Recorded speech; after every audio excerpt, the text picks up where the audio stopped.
Deus tem uma palavra especial para falar com a gente nessa manhã. Hoje eu quero falar sobre um livro. E se você ainda não leu a Bíblia hoje, eu acredito que você já leu, mas se você não leu, hoje nós vamos ler um livro inteiro da Bíblia. É o livro de Filemão. Então, se você estiver na sua casa, abra sua Bíblia em Filemão, que nós vamos ler. Diz assim: Paulo, prisioneiro de Cristo Jesus, e o irmão Timóteo, a você, Filemão, nosso amado cooperador, e a irmã Áfia, Arquipo, nosso companheiro de lutas, e a igreja que se reúne com você em sua casa. A vocês, graça e paz da parte de Deus e do nosso Senhor Jesus Cristo. Sempre dou graças ao meu Deus, lembrando-me de você nas minhas orações, porque ouço falar da sua fé no Senhor Jesus e do seu amor por todos os santos. Oro para que a comunhão que procede da sua fé seja eficaz no pleno conhecimento de todo o bem que temos em Cristo. Seu amor me tem dado grande alegria e consolação, porque você, irmão, tem reanimado o coração dos santos. Por isso mesmo, tendo em Cristo plena liberdade para mandar, aí onde você está, diga mandar, que você cumpra o seu dever, prefiro fazer um apelo, fala comigo, apelo, com base no amor. Eu, Paulo, já velho e agora também prisioneiro, fala comigo, prisioneiro de Cristo Jesus, apelo em favor do meu filho, fala comigo, filho, Onésimo, que gerei enquanto estava preso. Ele antes lhe era inútil, mas agora é útil, tanto para você quanto para mim.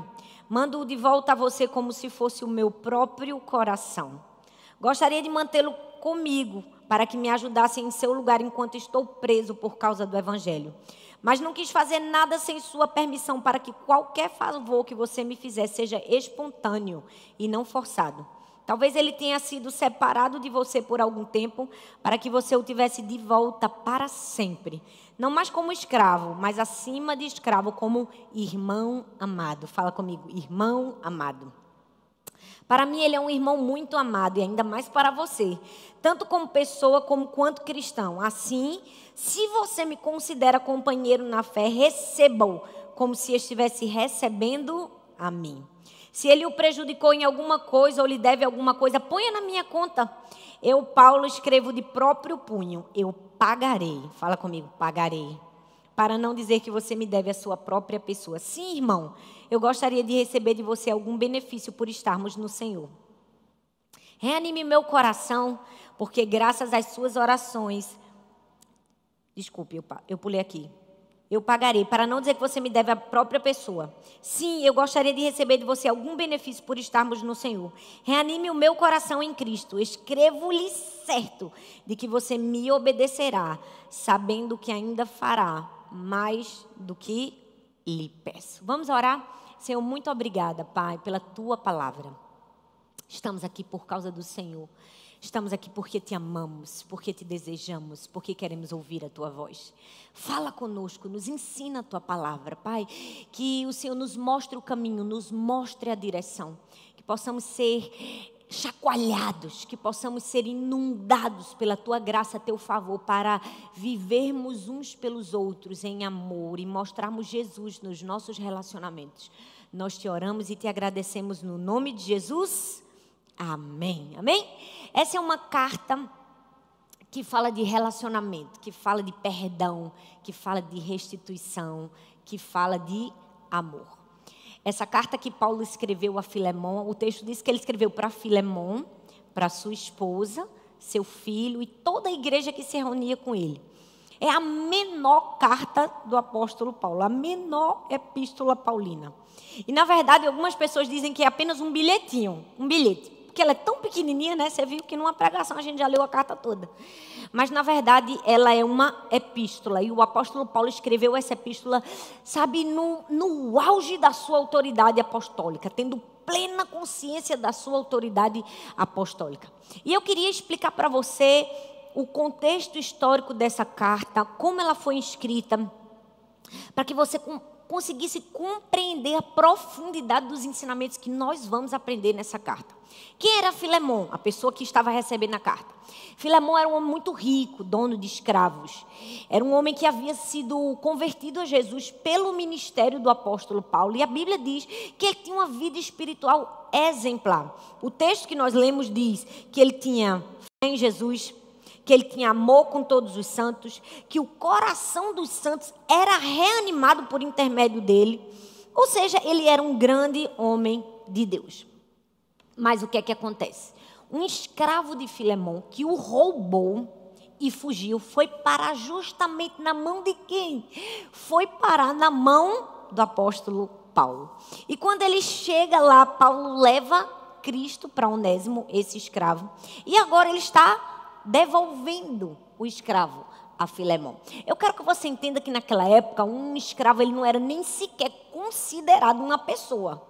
O escravo era considerado uma ferramenta viva. Ele valia de 500 a 50 mil denários. Não tinha valor nenhum para a sociedade. Era um preço, era uma compra. E quando os escravos, por sofrerem muito, às vezes roubavam seus donos e fugiam, se eles fossem pegos de volta, eles tinham um F com um ferro quente marcado na sua testa, um F de fugitivos. Ou eles podiam até mesmo ser crucificados. Ou seja, a situação não estava muito boa para Onésimo, não. Ele havia sido pego, porque Paulo era amigo de Filemão. Então, o escravo de Filemão foi parar na mão de quem? De Paulo, o amigo dele. E o que é que Paulo faz? Ah, minha filha, Paulo dá uma lição para mim e para você do que é o verdadeiro amor. Paulo nos dá uma lição de relacionamento nessa carta. Então hoje eu queria que você respirasse bem fundo assim. Que Deus vai falar comigo, com você. Vai dar umas lapadinhas na gente. Mas Ele dá assim porque Ele ama a gente. Ele vai nos ensinar princípios valiosos de como nós devemos nos relacionar. Como nós precisamos nos relacionar à maneira de Paulo, que na verdade se relacionava à maneira de Cristo, porque Paulo imitava Cristo. E é muito triste ver que hoje nós estamos, às vezes, nos relacionando com as pessoas à maneira da nossa exaustão, à maneira do nosso cansaço, à maneira da nossa irritabilidade, à maneira do nosso estresse, quando nós precisamos nos relacionar à maneira de Cristo. Então eu quero trazer algumas máximas, algumas lições preciosas dessa carta. E a primeira delas é que você nunca deve perder a oportunidade de ser humilde. Sim, humildade. Você nunca deve perder a oportunidade de ser humilde. Eu não sei o que você entende como grandeza dentro da sua casa, no seu relacionamento. Tem maridos que acham que grandeza é sinônimo de dizer, eu sou o cabeça do lar, não é? Como se o cabeça do lar fosse um sinônimo de superioridade, quando na verdade ser o cabeça do lar é um sinônimo de responsabilidade. Tem mulher que diz assim, você pode ser o cabeça, mas eu sou o pescoço, né? Movo a cabeça para onde eu quero. E acha até engraçado. Pode até ser engraçado, mas eu não sei se você sabe, no reino de Deus, grandeza é sinônimo de humildade. Sabe, como é que você se apresenta diante das pessoas? Como é que você se apresenta dentro da sua casa? Porque como nós nos apresentamos, fala muito de quem nós somos, não é? Como é feio uma pessoa que se engrandece? Porque você não sabe quem eu sou, não é? Eu sou isso, eu sou aquilo, não é horroroso? Pior, aquela pessoa que se engrandece aumentando uma coisa que ela não é. Todo mundo percebe, gente, porque o cheiro da falsidade sobe. Que é fake, dá pra ver, não é? Tem gente que aumenta e tem gente que é pior. Tem gente que se engrandece com capas de santidade, né?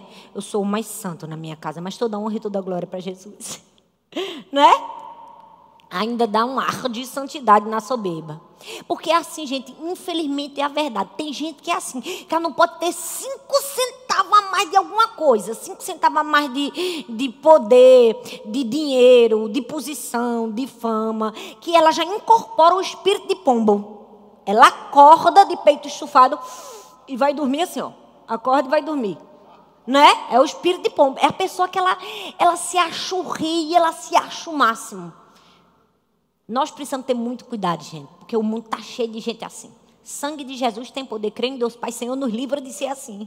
Essa tem que ser a minha oração e a sua oração todos os dias. Por quê? Porque a gente nunca deve perder a oportunidade de sermos humildes. Uma vez eu fui pregar numa igreja e era um culto de mulheres, e eu falei para as mulheres, e eu levantei as mulheres, e eu preguei sobre uma mulher, e tudo era mulher, mas eu estava no culto de mulheres, eu não estava pregando para homem. Quando terminou o culto, uma mulher chegou para mim e fez assim, você não agradou meu pastor, não. Eu digo, mulher, graças a Deus que eu vim aqui para agradar a Deus, né? Não foi para agradar teu pastor. Aleluia, glória a Deus. Porque tem gente que é assim, ele acha que todo mundo tem que viver para agradar ele, não é? Né? A terra não gira em torno do sol. Tem gente que se acha o próprio sol, resplandecente, estrela da manhã, não é? Mas o apóstolo Paulo, ele nos dá um ensinamento totalmente avesso a isso. Ele diz o quê? Que a gente nunca deve perder a oportunidade de sermos humildes. Como que ele faz isso? Não sei se você percebeu. Mas logo no primeiro versículo ele diz assim: Paulo, prisioneiro de Cristo Jesus. Quem era Paulo? Paulo era um apóstolo, um grande homem de Deus, um homem extremamente inteligente, extremamente intelectualizado, formado aos pés de Gamaliel. Todo mundo queria ouvir o apóstolo Paulo. Paulo era o must-have da época. Paulo tinha autoridade. Mas quando ele vai defender alguém que está numa posição inferior a ele, ele se faz igual. Para defender um escravo, ele se põe na posição de escravo. Ele diz assim: Paulo, prisioneiro de Cristo Jesus. Para defender alguém que não valia, que não tinha valor na época, ele diz assim: meu filho amado, meu próprio coração. O apóstolo Paulo estava nos ensinando como nós devemos nos portar e nos apresentar uns diante dos outros. Sabe, ele poderia ter dito Paulo, apóstolo de Cristo Jesus. Paulo, chamado por Cristo Jesus. Paulo, pregador do evangelho de Cristo Jesus. Mas ele não disse isso, ele disse Paulo, prisioneiro de Cristo Jesus. Porque todos nós somos prisioneiros de Cristo. Se você ainda não entendeu que você é prisioneiro, desculpa, estou aqui para te dizer. A gente pode ter o título do que for, do apóstolo, do suma-sumo, do doutor, do pós-doutor. Diante de Deus somos todos necessitados da graça do Senhor. Paulo nos dá uma lição: sendo apóstolo, se fez prisioneiro, sendo grande, se fez pequeno. Essa é a chave dos nossos relacionamentos. Mesmo que você tenha uma posição talvez de superioridade na sua casa, de hierarquia, se faça menor, porque é assim que nós ganhamos o coração das pessoas. Não é à toa que Onésimo serviu o apóstolo Paulo também com tratamento desse, gente. Com certeza eu ia querer ser escravo de um camarada desse que me chama de filhinho, meu próprio coração, sendo eu alguém objeto da sociedade que não tinha valor na época.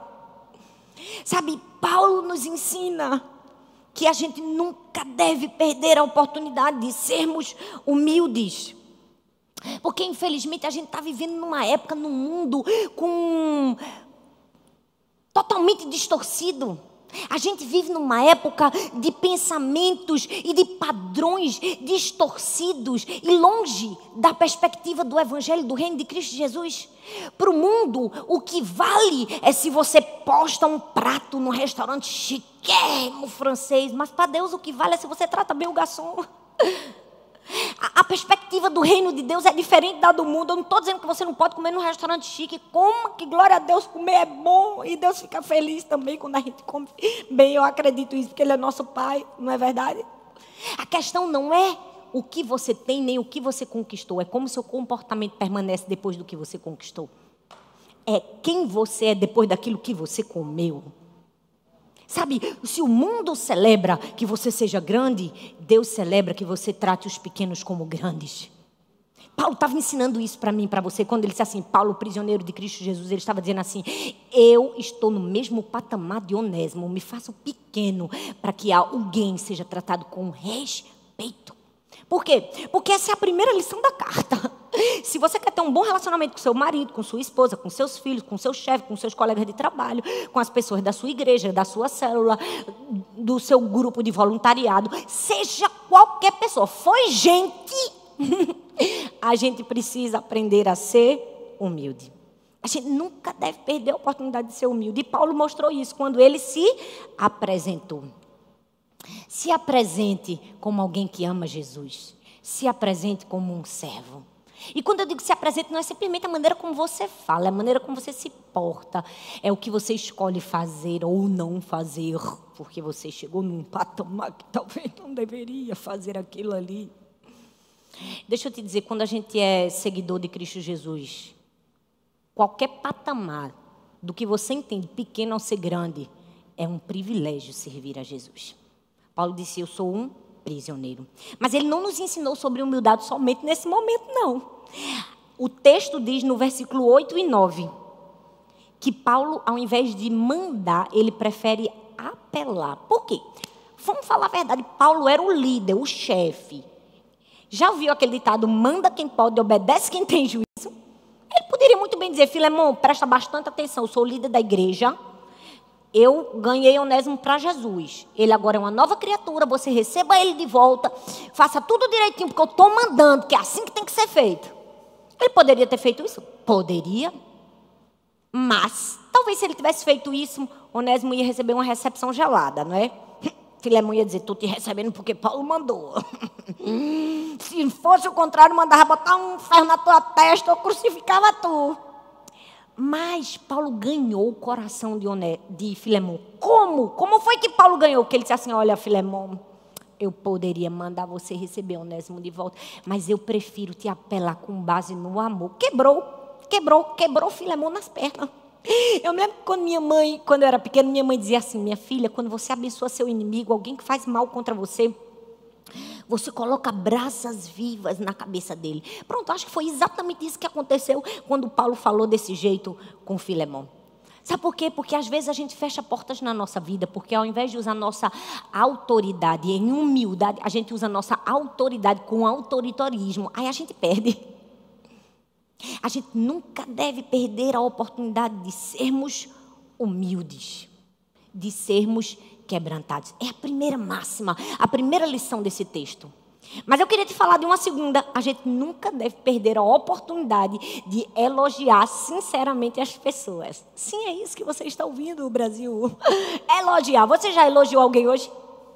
Você já colocou para fora todo o seu amor e apreço por alguma pessoa? Como foi que Paulo nos mostrou isso? Veja que no versículo 4 até o versículo 7 é só elogio. Paulo sabia fazer o negócio, gente. A gente tem que aprender com Paulo. Veja o que ele diz. Graças dou ao meu Deus, lembrando-me de ti em minhas orações. Ouvindo do teu amor. Já falou que Filemão era o cara do amor. Da tua fé, da fé com que tens em Cristo Jesus, para com todos os santos. Porque a comunicação da tua fé seja eficaz no conhecimento de todo o bem que há em vós em Cristo Jesus. Porque temos grande gozo, alegria, consolação do teu amor. Porque tu, ó irmão, as entranhas dos santos foram recriadas. O que é que Paulo faz com Filemão? Ele elogia sinceramente Filemão. Ele destaca a vida fiel de Filemão para com Deus e para com seus irmãos. O apóstolo Paulo, ele queria ver uma mudança de comportamento em Filemão. Então ele começa abençoando, elogiando, agradecendo. Tem gente que quer ver a mudança na vida do outro, mas começa criticando e exigindo.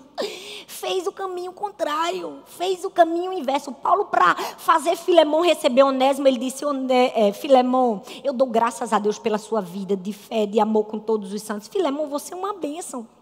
Acabou, Filemão ia dizer o quê? Eu sou uma bênção. Agora eu tenho que fazer tudo certo. Nós nunca podemos perder a oportunidade de elogiar sinceramente as pessoas. Paulo começou a oração agradecendo, elogiando. Ele começou a carta dizendo assim, eu estou orando por você. Eu não sei se você orou por alguém hoje. Eu não sei se você agradeceu por alguma pessoa que você convive hoje, por alguma pessoa que você tem relacionamento hoje. Mas é muito lindo orar. Ora e fala para a pessoa. Porque Paulo fez isso, ele orou e disse a Filemão que estava agradecendo, porque orar, né, a gente até ora, mas falar para o outro, às vezes a gente não quer falar, não é? Não quer dar o braço a torcer.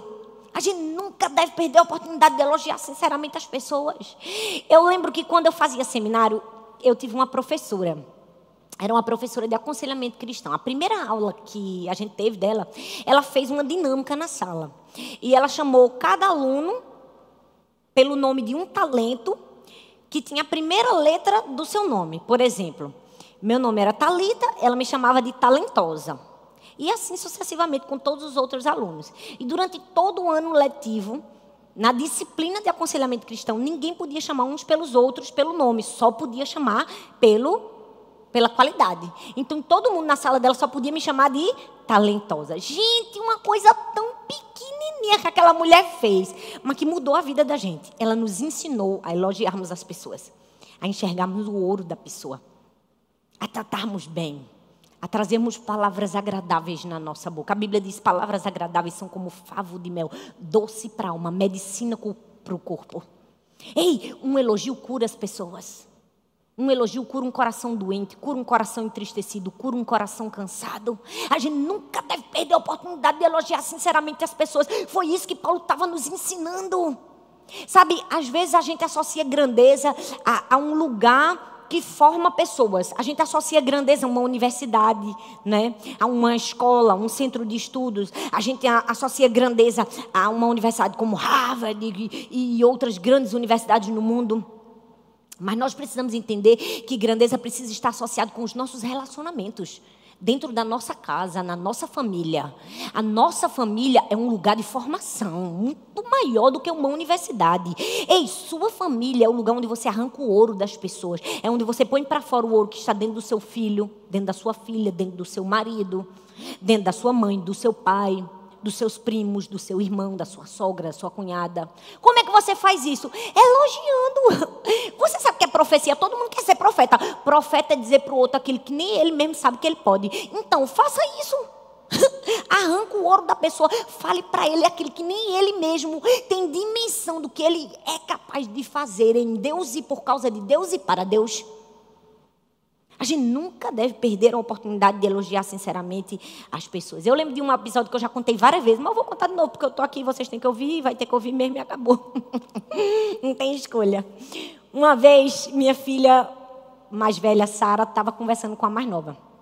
E elas eram bem pequenininhas. Laura devia ter uns, Sara devia ter uns 5 anos e Laura devia ter 3 para 4. Laura estava tentando vestir a boneca com uma roupa que não era daquela boneca. E quando Laura fazia assim, ela dizia, eu não consigo, claro, porque não era da boneca a roupa. Sara olhou para Laura e fez, Laura, botou a mão assim na cintura e eu só olhando. Nunca mais fale esta palavra dentro desta casa, Laura. Você consegue, Laura, você é capaz. Vamos. E ela batia as pernas assim, disse, eu só vou sair daqui quando você vestir essa boneca. Gente, acredite, Laura quase rasga a roupa, mas ela vestiu.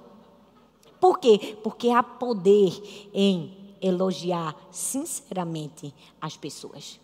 Uma pesquisa de Harvard conta que o faturamento de uma empresa norte-americana muito conhecida chamada Best Buy, que é uma empresa de telefone, celular, câmera fotográfica e muitas outras coisas, diz que eles aumentaram $100 mil o faturamento do ano da empresa, só quando fizeram um experimento dos vendedores falarem uma palavra de elogio com a pessoa que ia comprar. Tipo assim, ao invés de chamar o cliente de maneira qualquer, chamou, meu querido, meu amado.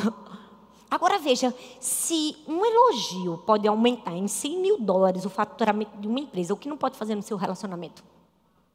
O que não pode fazer na vida das pessoas que estão ao seu redor? Paulo estava nos ensinando, nunca perca a oportunidade de elogiar sinceramente as pessoas. Ele fez isso, ele destacou a vida fiel de Filemão, para com Deus e para com os seus irmãos. E não somente isso, Paulo enalteceu os efeitos, o que acontecia fruto da vida fiel de Filemão. Está lá no verso 7. Paulo não era aquele tipo de pessoa que tinha medo de elogiar, porque tem gente que tem medo de elogiar, vamos falar a verdade. Tem marido que não elogia a mulher porque acha que ela vai se acomodar. E tem mulher que não elogia o marido porque acha que ele vai se achar, não é? Já viu que tem gente que é assim, vai para a igreja. Aí ele vê o irmão cantando no louvor. Menina, fulana cantou tão bonito hoje. Que voz! Mas não vou falar não, para ela não ficar metida. Não ficar se achando, né? Rapaz, o pastor pregou hoje. O pastor pregou. Mas não vou falar não, que já tem muita gente falando. Vou falar não, porque ele já está assim, muito no centro das atenções. Deixa eu te dizer, uma pessoa que tem esse tipo de comportamento é uma pessoa que está com o coração doente. Doente. Eu vou dizer o nome da doença. Processadite. É uma pessoa processada na vida. É uma pessoa cheia de processos. É uma pessoa que ela não resolveu tantas coisas dentro do coração dela que ela bota para fora toda a amargura dela.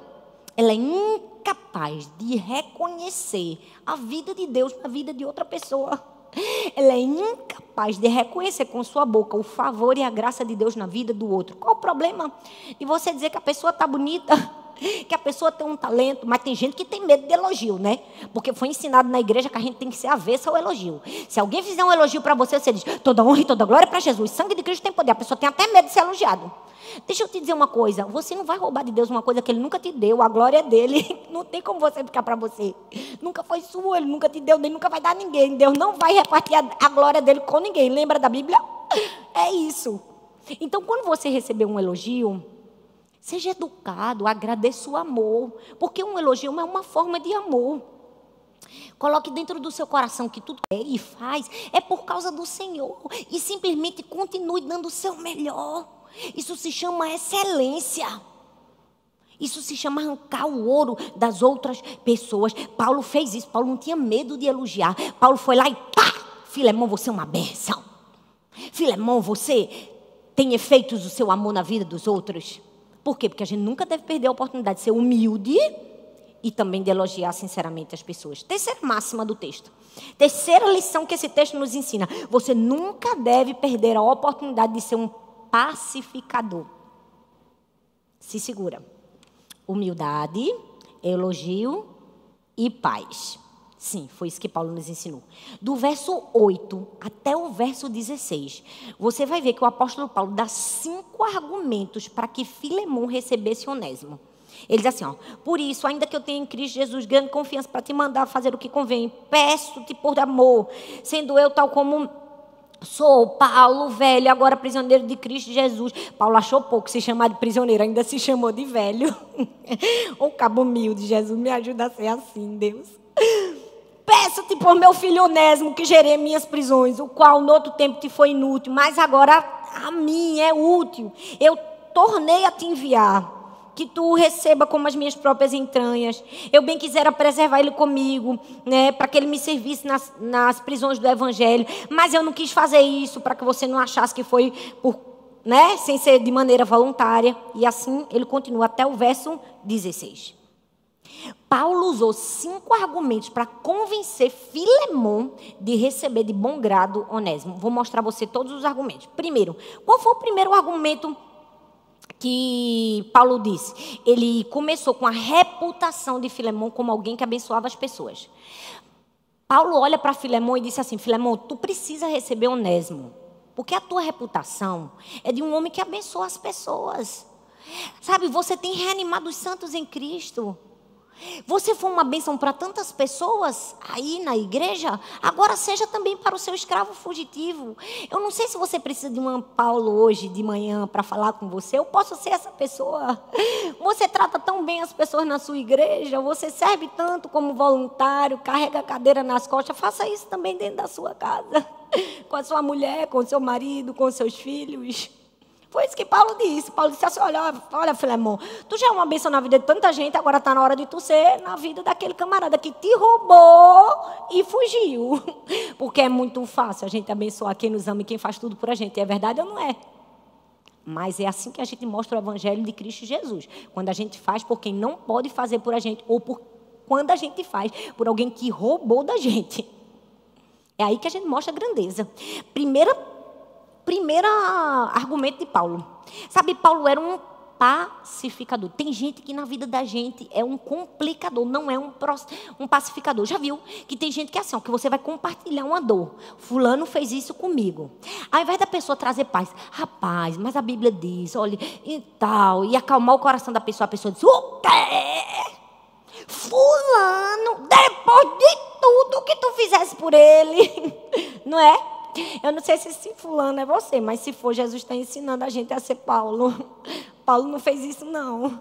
Paulo poderia ter feito? Poderia. Por quê? Porque Paulo era amigo de Filemão. Ele poderia ter dito, o quê, Filemão? Peguei o escravo fujão. Onde ele veio parar? Nas minhas mãos. Pois agora vou mandar de volta para tu dar o castigo que ele merece. Foi isso que Paulo fez?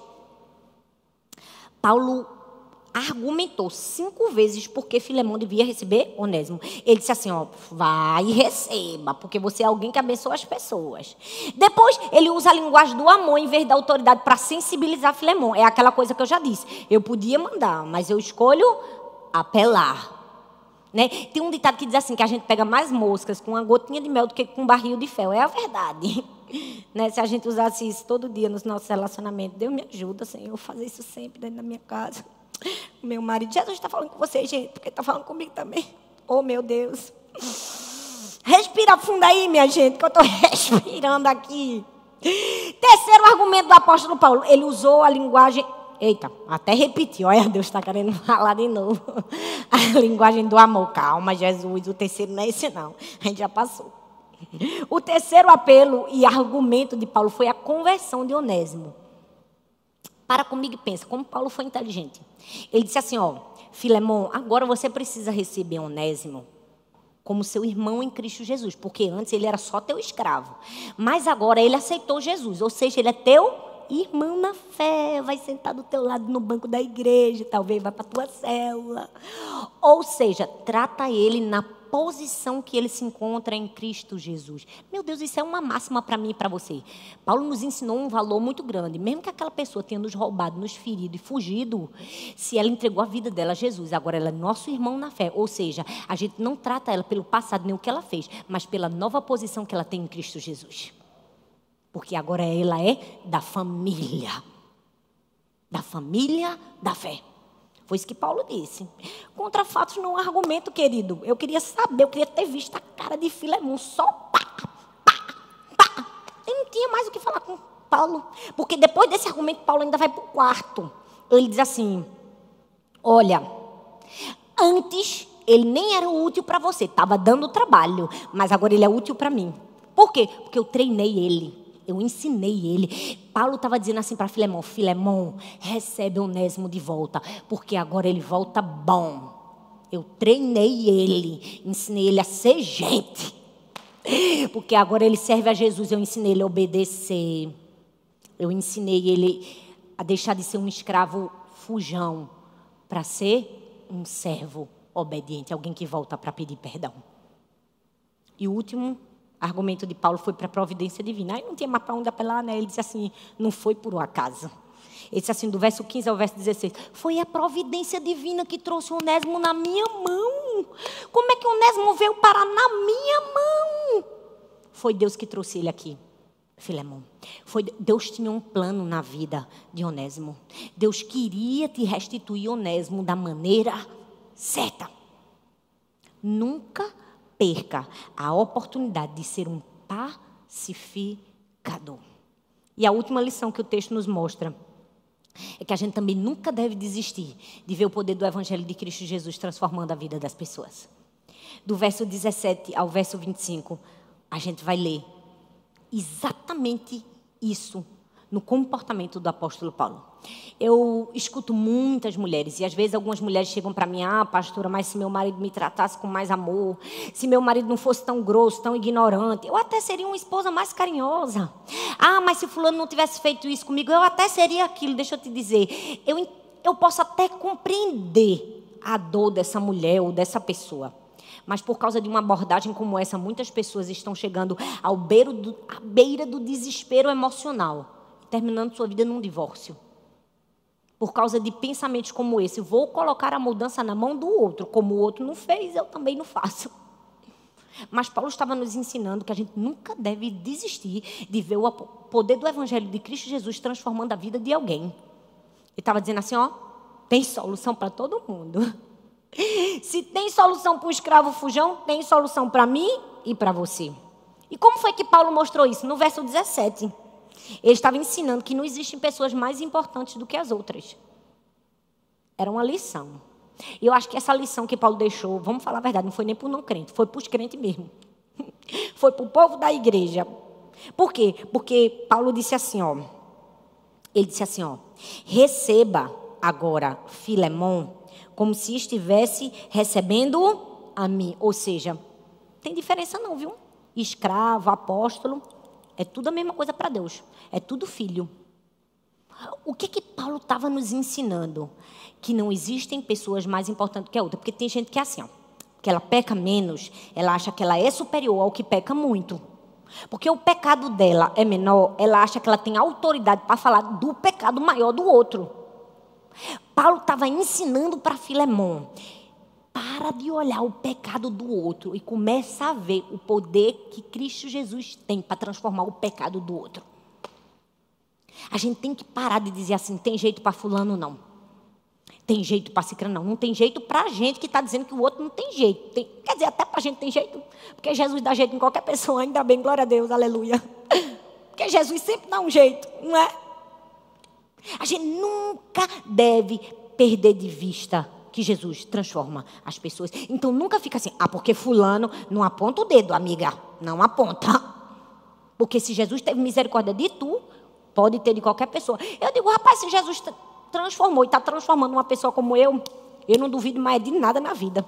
Tu duvida? Porque eu não duvido. Porque todo dia eu digo, eita Jesus, tu é bom mesmo. Viu?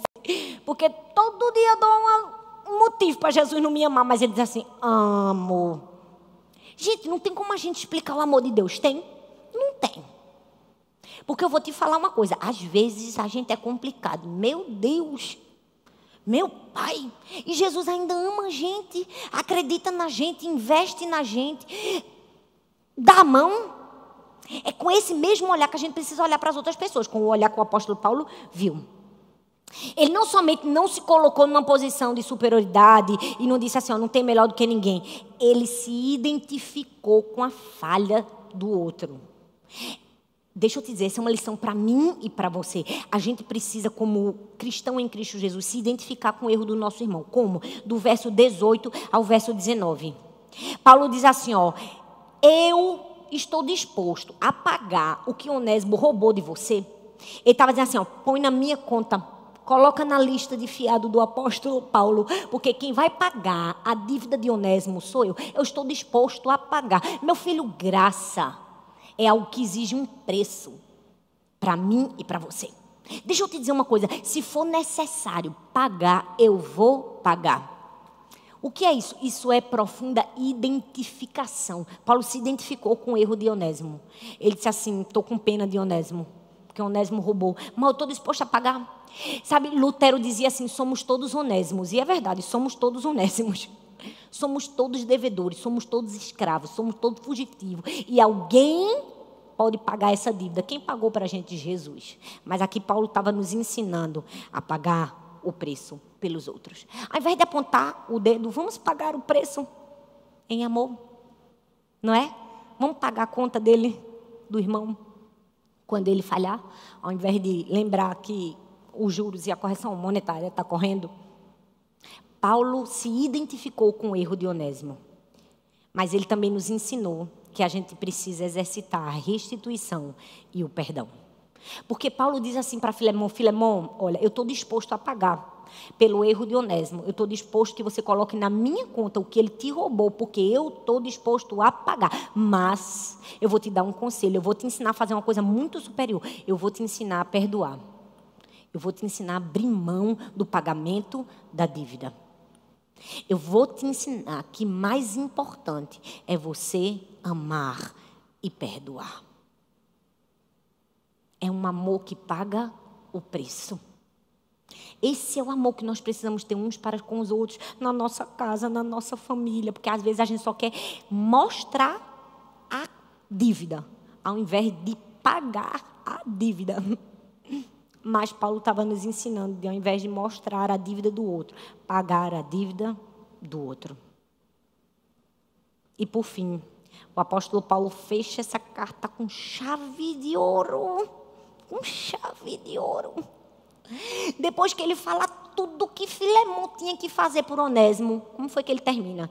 Ele diz assim, faça além do que eu lhe peço, Filemão. Foi forte, não foi? Paulo estava dizendo assim, depois de tudo isso que eu estou te ensinando a fazer, a ser humilde, a elogiar, a acreditar nas pessoas, a perdoar, a restituir, a pagar o preço, a ser gente de verdade, se compadecer, se identificar, abraçar, amar, perdoar, enxergar o outro como irmão. Depois de tudo isso que eu estou te ensinando a fazer, eu ainda quero que tu faça uma gracinha. Eu ainda quero que você faça além do que eu estou lhe pedindo. Esse é o clamor de Deus para mim e para você hoje. Faça além. Você pode fazer além? Você pode servir por amor e não por obrigação. Eu coloquei o título dessa mensagem, Escravo por Amor, porque foi isso que Onésimo foi para Paulo. Ele foi um escravo por amor. Ele escolheu por amor servir a Paulo. Eu não sei se você sabe, mas naquela época, depois de um tempo, o escravo, no ano da remissão, recebia o perdão. Logo, ele deixava de ser escravo. Ele recebia sua liberdade depois daquele tempo. E ele poderia continuar servindo aquele senhor, mas não seria mais por obrigação. Agora seria por amor. E o que é que ia simbolizar isso? Se ele furasse a sua orelha. O furo na orelha era o símbolo de que aquele escravo estava servindo ao seu senhor, não por obrigação, mas por amor. A oração que eu fiz essa manhã e que eu convido você a fazer comigo é: Senhor, me capacita a ser um escravo da orelha furada, um escravo por amor, não por obrigação. Me ajuda a servir as pessoas, não porque foi me ensinado ou ordenado, mas por uma profunda compaixão, por uma profunda identificação, por reconhecer que eu também sou um Onésimo, por reconhecer que eu também sou carente, por reconhecer que um dia eu também roubei, um dia eu também fugi, um dia eu também errei. E com a mesma misericórdia que eu fui tratada, eu quero tratar outras pessoas. A gente precisa ter esse coração dependente de dizer: Senhor, distante do Senhor não posso viver, não vale a pena, porque eu preciso. Eu sou a pessoa mais necessitada, eu sou um Onésimo, meu Deus. Eu sou alguém que errou, eu sou alguém que falhou, mas eu sou alguém que precisa de perdão.